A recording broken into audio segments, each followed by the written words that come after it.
Hello everyone, how are you? I hope you are all well.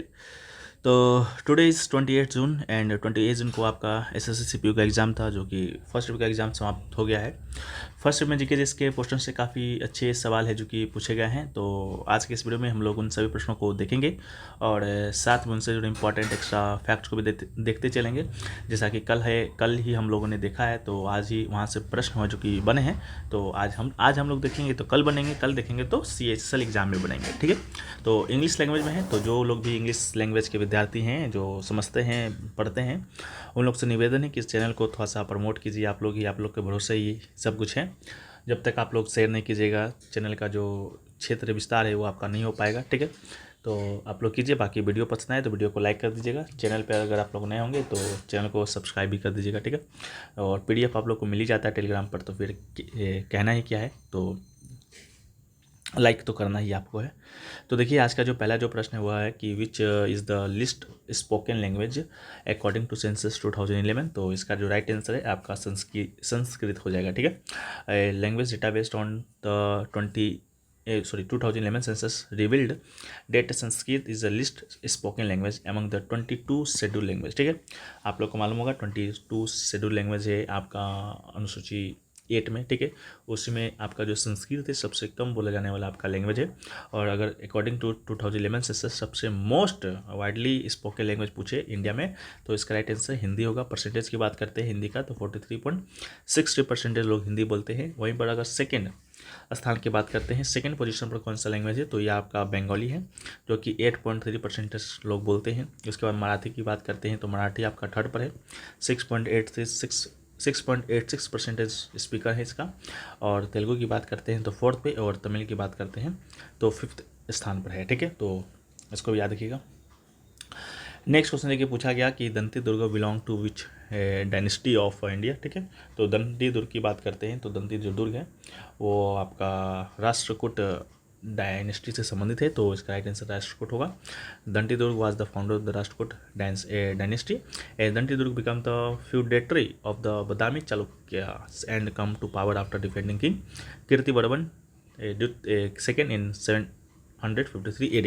As the Rashtrakuta dynasty ruled the people of South India from the 8th to 10th century AD, and their capital was located in Gulbarga।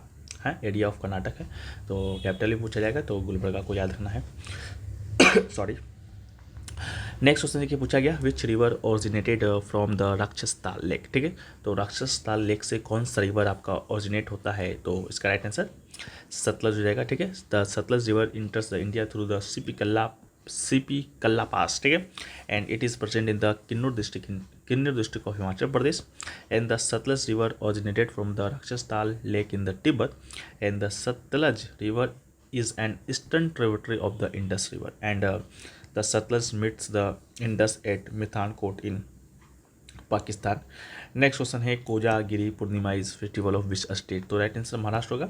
As the monsoon season ends, Kojagiri Purnima और Sharad Purnima is celebrated on the full moon day which is considered as a harvest festival of Hindus, and Hojagiri is a folk dance performed by the Tripuri people of the Reang clan in the state of Tripura. ठीक है, ये Kojagiri Purnima festival पूछा गया था। अगर आपसे Hojagiri folk dance पूछा जाएगा तो इसका राइट आंसर त्रिपुरा होगा। ठीक है, नेक्स्ट क्वेश्चन पूछा गया कि who is the author of the book a suitable boy. ठीक है, तो ए सुटेबल बॉय का ऑथर पूछा गया था, तो राइट आंसर विक्रम सेठ होगा।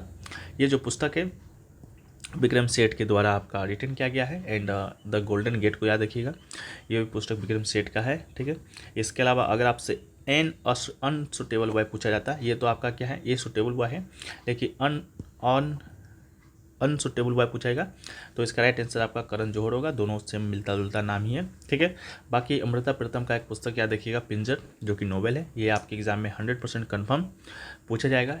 ठीक है, बाकी सुनेरे पोएट्री है यजन खान वारिस सानू आपका एक नोवेल है। ठीक है, नेक्स्ट है कि article 177 of the Indian constitution is related to what, तो it deals with the rights of the advocate general in relation to the state legislature and its committee. ठीक है, article 177 discuss to the rights of minister and advocate general in in relation to the House, and every minister and the Advocate General of the state is given an opportunity to expressing his opinion and taking a part in the deliberation of the Legislative Assembly or of both houses if a state has a legislative council. ठीक है. Then every minister and the Advocate General of the state has the privilege of expressing his opinion and the taking part in the discussion at any meeting of the state legislature committee to which he may be appointed, and contrary to this he shall be deprived of the right to vote. ठीक है. Right to vote देने का अधिकार advocate general को नहीं है. ठीक है. नेक्स्ट है कि when did railway start in India, तो right answer 1853. The history of Indian railways is more than 160 years old. On 16 April 1853, the first passenger train run between Boribandar, Bombay and Thane, a distance of 34 kilometer in the governorship of Lord Dalhousie. ठीक है. तो Lord डालहौजी के governorship में ही ये जो आपका है वो ट्रेन चलाया गया था पहली बार 1853 में. नेक्स्ट है Rukmini Devi Arundale is associated with the which dance, तो Rukmini Devi Arundale is associated with the which dance, तो राइट आंसर भरतनाट्यम होगा. Rukmini Devi Arundale was an Indian classical dancer who lead the renaissance of the Bharatanatyam dance form and founded the Kalakshetra foundation in Madras, जो now Chennai में है. And he was also theosophist who was greatly inspired by innovation, and he founded the Kalakshetra foundation in Madras, now Chennai. Next है कि the valley between the plains of the Himalayas and Shivalik ranges is so called, तो right answer Doon हो जाएगा. The valley between the plains of the Himalayas and the Shivalik range is also called the Doon. Doons are longitudinal valleys that are filled with sediment. The major Doons included Patli Doon, चकुम्बा Doon, Dehradun. ठीक है. तो ये इसका right answer है. Next question है आपका कि which of the flowing Asami musician was awarded Bharat Ratna इन 2019. ठीक है. तो इसका राइट आंसर भूपेन हजारिका होगा. ये सेम क्वेश्चन आपका कल भी पूछा गया था, डिक्टो. ठीक है. तो Bhupen Hazarika, better known by his stage name Sudha Kontho, was an Indian playback singer, lyricist and composer, poet, actor and filmmaker, born on 8 September 1926 in Assam. And award and honours की बात करेंगे तो भारत रत्न तो दिया ही गया था 2019 में. इसके बाद पद्म श्री दिया गया था 1977 में, संगीत नाटक अकेडमी अवार्ड 1987 में, पद्म भूषण दिया गया था 2001 में, एंड पद्म विभूषण दिया गया था 2012 में. ठीक है. नेक्स्ट क्वेश्चन है article 48 is related to what, तो according to article 48 the state shall endeavor to organize agriculture and animal husbandry on modern and scientific lines, and in particular shall take step to preserve and improve the breeds of cows and calves and the other milch and draught animals, and to be prohibit their slaughter. ठीक है. And article 48A की बात करते हैं जो कि कल पूछा गया था. तो आर्टिकल 48 जो ए है वो आपका protection and improvement of the environment and safeguarding of forest and wildlife. The state shall strive to protect and improve the environment and to safeguard to the forest and wildlife of the country. Article 48A was added by the Constitution 22 Amendment Act 1976.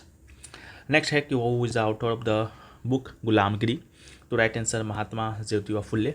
Mahatma Jyotiba फुल्ले road Gulamgiri in 1873 for the Dalit section of the society to make them realize the discrimination and oppression of the caste system, and in 1873 he formed the Satya Sodhak Samaj to focus on the right to oppressed groups like women and untouchables. Next question है who has received the Padma Shri in 2022 from Rai dance from Madhya Pradesh, तो right answer Ram सहाय पांडे होगा. राम सहाय Pandey who has made an incredible contribution to the Rai folk dance art has been awarded the 2022 Padma Shri award. Next question है कि when was the objective resolutions proposed by Pandit Jawaharlal Nehru accepted by the Constituent Assembly, तो right answer 22 जनवरी 1940 7 होगा, ठीक है। The object resolution was introduce by the Jawaharlal Nehru on 13 December 1946 and it defined the purpose of the Constituent Assembly, and the preamble of the Constitution is based on the objective regulation, and these regulation was adopted by the Assembly on 22 January 1947. Next है कि who among the following has been awarded the Kalidas Samman in 2022।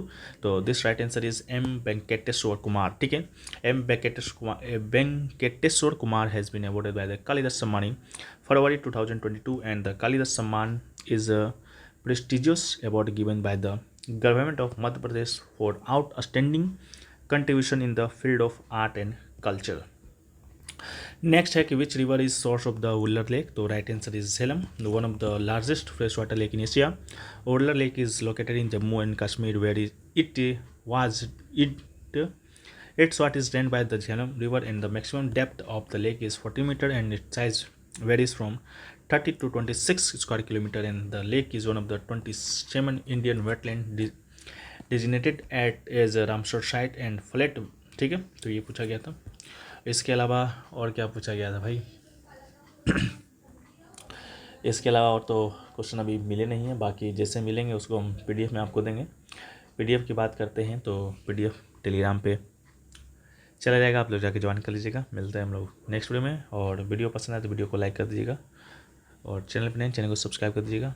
जय हिंद।